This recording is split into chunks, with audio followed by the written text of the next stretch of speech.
Hey guys, welcome back to another episode of Cataclysm Studio, your gamer central for your news, previews, and game reviews. This week I will be reviewing Medal of Honor, guys. So I am your host, Gamertag Apocalypse. First of all, we'll give you a quick news feed. Alright guys, so Gears of War 3 delayed until next year. It will be releasing holiday 2011, a pretty long wait for the only thing Microsoft has left for an exclusive title. But actually the real reason behind this is because I think the whole dedicated server feature that it will be supporting, so they're probably working on that thing with Microsoft. Not sure how that thing's gonna work out, but dedicated servers for console. Wow, okay, so is this whole connection interruption problem in console about to be fixed? No more crappy player matching stuff like that, laggy gameplay. Our Xbox Live subscribers about to get their money's worth. Hopefully, it will be a success that other developers will hopefully follow their tracks. It's now up to Epic Games to decide what what console gaming is going to be evolved into in the next coming decade or so. So guys, so you know what? Let's get down with the Medal of Honor review, guys. So like I said, the game released about a couple days ago, Tuesday, so I had a chance to play for a couple days. MOH, Medal of Honor, a long-running FPS series from EA, actually developed originally from our old buddies at Infinity Ward back about a decade ago on the PC. One of the best FPSs that actually ever came out to change the single player and the multiplayer for the genre. It sold great on the PC, and it was also one of the most pirated games on the market, on the internet at the time. Due to the already aging Quake 3 engine, the game never needed a serial number to actually play online, so you could actually get a copy from your buddy or so, install it, and basically play and play for free. And well, minus the campaign, because I think the campaign you needed the disc key to actually play the single player game, but who cares. Among also other problems during the release, the developers, 2015 I think they were called back in the day, aka Infinity Ward at the time, had left EA due to not being able to work things out with them. They had their own issues, so they signed with Activision at the time and left Electronic Arts. You would think that MOH fanboys had changed their respect for EA because of it, but no, it wasn't that. It was actually because EA started running the game to the ground by releasing a whole bunch of MOH game for both PC and especially the console. So they basically ruined the series from there. The developers and publishers, guys. So Danger Close is the developer. I haven't done a lot of research or about these guys too much, so I don't really know much about them, but they are among the few now that try to bring this veteran title back, and they actually don't disappoint, guys. They actually did a pretty good job on their part. Then there's DICE.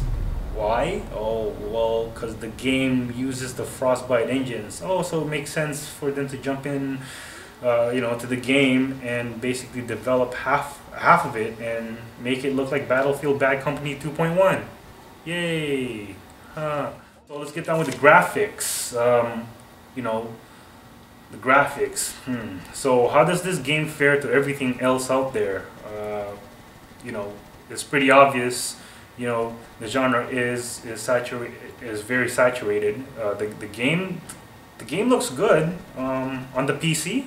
Yeah, the console version actually lacks a bit. We reviewed the game both on the Xbox 360 and the PC. On the console, it is very clunky. It suffers from a lot of texture pop-ups and inconsistent frame rate. It runs 30 frames per second for the most part. The animation and motion capture saves it a little bit. You gotta remember that none of these games on the consoles actually runs at 1080, which is your resolution, basically 1920 by 1080 is what your TV projects, but not the game. It actually upscales it to 1080 depending on your TV. The cutscenes and the in-game engine FMVs look pretty good because they're basically pre-rendered, right? The cutscenes look good until the transition into the actual gameplay starts, which looks very muddy at times. By the way, if you do have a kick-ass PC, you will not be suffering or running into these types of problems. The nice vistas and impressive backgrounds, mountains, snow patches on the terrain, and lighting effects with a touch of a DX11 is jaw-dropping, guys.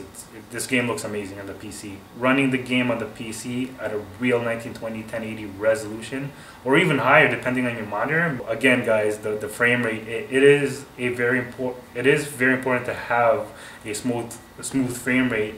Just movements in general just feel smoother on the PC.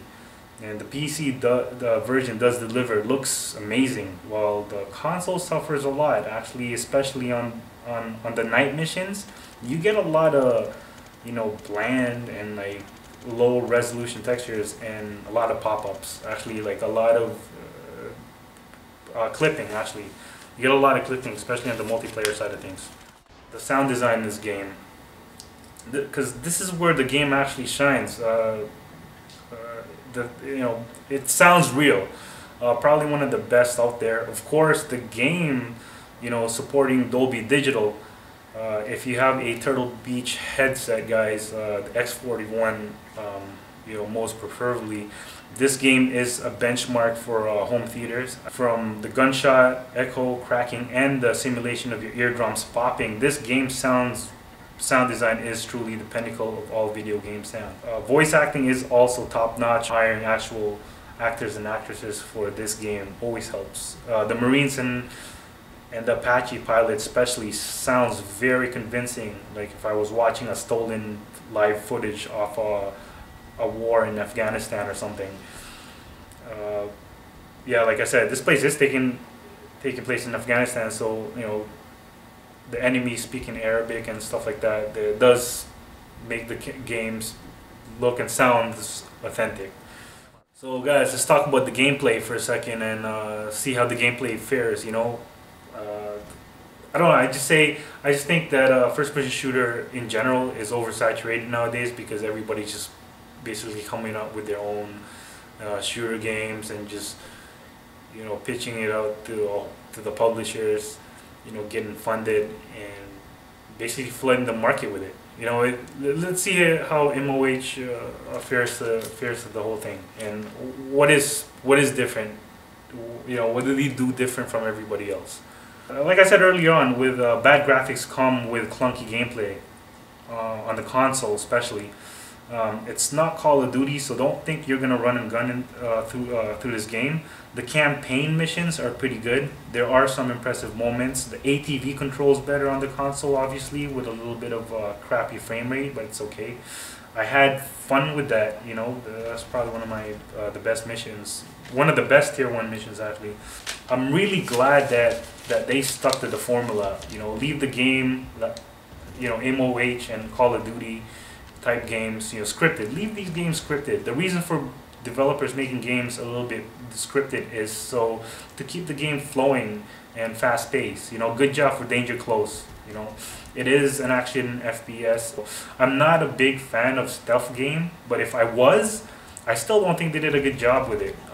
There are a lot of frustrating moments, like if you were to miss a shot, accidentally spray during one of these missions at an enemy, the whole battlefield reacts, even over a mile away. It's stupid. Like with a silent weapon, death for you, causing you to restart the game again, which sucks.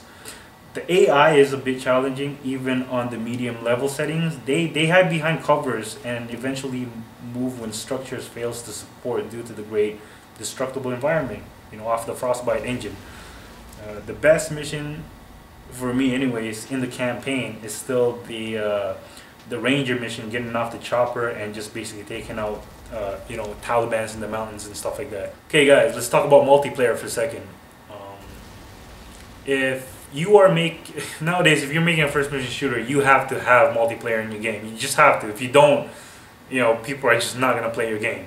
So, right after what Infinity War did with the Call of Duty games, have a multiplayer in your game.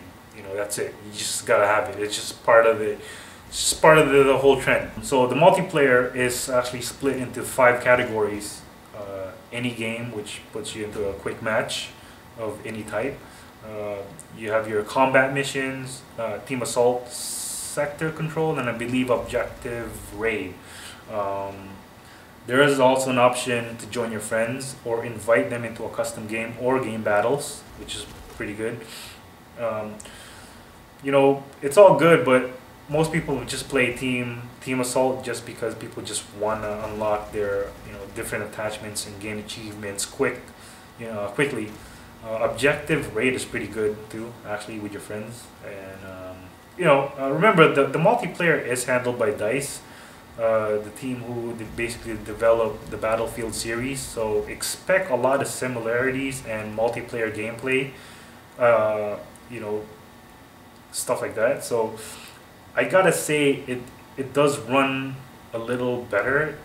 It's more fast-paced, 15 minutes maximum each round, which give players the chance to basically play other maps in the game. No running and gunning here, so you can't be running and gunning through the game because you'll die a lot if you do.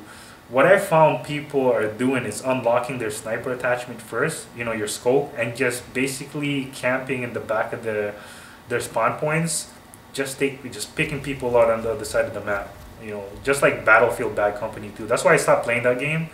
That's how people just camp out and just that's all they do. No running around. That's not always the case, because I found that flanking the enemies, obviously a couple of your buddies or your squad, does help. It is not noob friendly, so player matching does not exist. So if you are new to the game, you're basically being thrown in to a whole bunch of piranhas. You will get eaten up. You will hate this game for a week or two, because it will take you a while to get the controls, to get used to the controls and stuff like that. Especially coming from a Call of Duty background. This is not Call of Duty, so you can't. There's certain things that you just can't do. You do have to play with your teammates. You do have to communicate, and you're gonna be doing a lot of camping in this game. Yeah, seriously, like that's what the game is. Like, you're gonna be sitting back and just sniping, picking people out. It's Battlefield Bad Company 2.1. I don't care what anybody else says, but that's what this game is. Of course, the PC gamers are actually lucky because they get dedicated servers, which console gamers don't. So they don't get the whole player matching crap going. They don't have none of that stuff. They don't get cut off. They may have glitches where the network goes down, but who cares? I mean, at least you get to pick what game you want, which server you want to play at. You know what I mean? Stuff like that. So like I said, the game is meant and built for the PC. EA just used the consoles to basically market and generate cash from it. The marketing part of this project was actually quite well done, especially the first trailer they had back, I think last year at E3. Showing the game running at 60 frames per second, very smooth, looking good. Thinking it was gonna run like that on the console or something. It was supposed to take out Modern Warfare 2.